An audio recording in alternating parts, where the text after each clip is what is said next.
लगैल बाबा यापन गौरा जोरे हो। जैसे जोड़ी लगैल बाबा यापन गौरा जोरे हो। वैसे कराई दन बियाह मोरला भरवा जोरे हो। वैसे कराई दन बियाह मोरला भरवा जोरे हो। पूजा करब जल ढारब बाबा भोरे भोरे हो।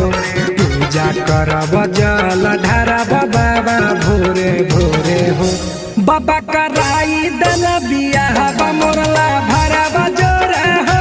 बाबा कराई दन बियाह मोरला भरवा जोरे हो।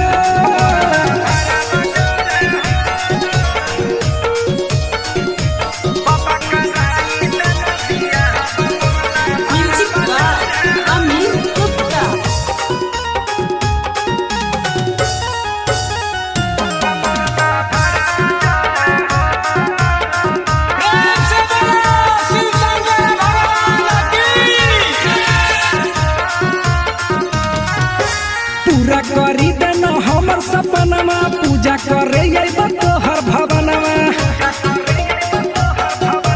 हे बाबा पूरा करी देना हमर सपनमा। पूजा करे तोहर भवनमा। सब रही हम भले उहै तुरे गोरे हो। सब रही हम भले उहै तुरे गोरे हो। बाबा कराई दन बियाह मोरला भरवा जोरे हो। बाबा कराई दन बियाह मोरला भरवा जोरे हो।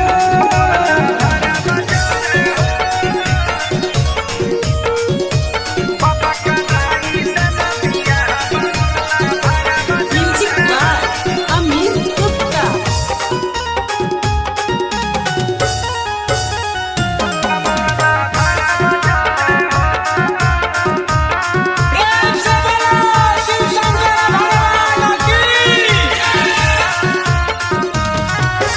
हाथ जोड़ी कहे दीपक प्रिंस हो। बनल रहे जोड़ी दिहाया शीशा हो।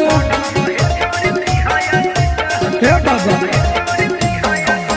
हाथ जोड़ी कहे दीपक प्रिंस हो। बनल रहे जोड़ी दिहाया शीशा हो। सातो जन्म के रिश्ता हमारा बनल रहे हो। सातो जन्म के रिश्ता हमारा बनल रहे हो। बाबा कराई दन बियाह मोरला भरवा जोरे हो। बाबा कराई दन बियाह मोरला भरवा जोरे हो। प्रेम से बोलो शिव शंकर भगवान की।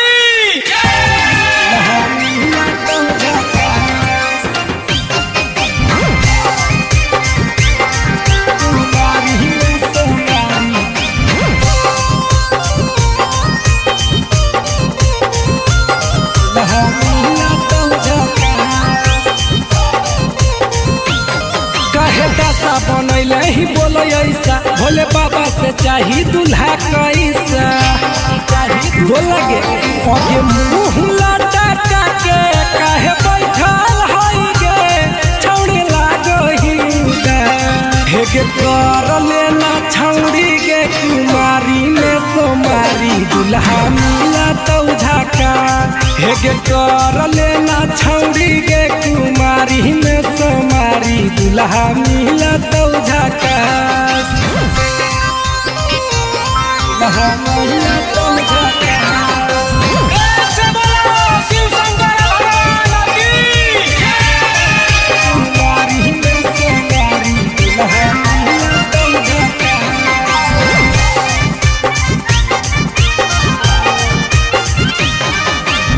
सावन में भोला बाबा दूल्हा छौड़ी बाट है।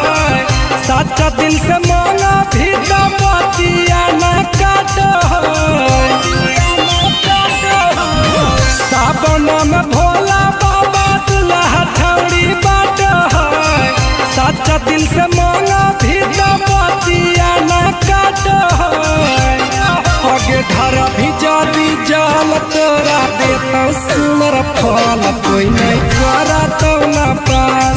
हेगे कर लेना छौड़ी। कुमारी में सोमारी दूल्हा मिला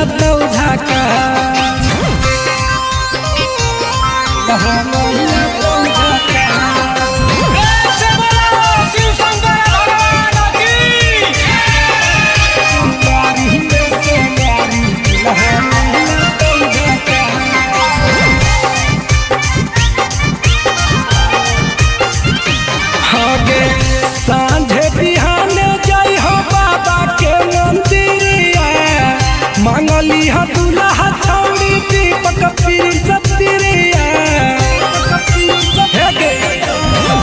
सांझे बिहाने जय हो बाबा के मंदिरिया मांगली ह दूल्हा छौड़ी दीपक प्रिंस प्रिया आगे बारी है अगरबत्ती पार्वती कसैया के तबे हो तो कुछ खा आगे कर लेना छौड़ी कुमारी में सोमारी दूल्हा मिला तो झका।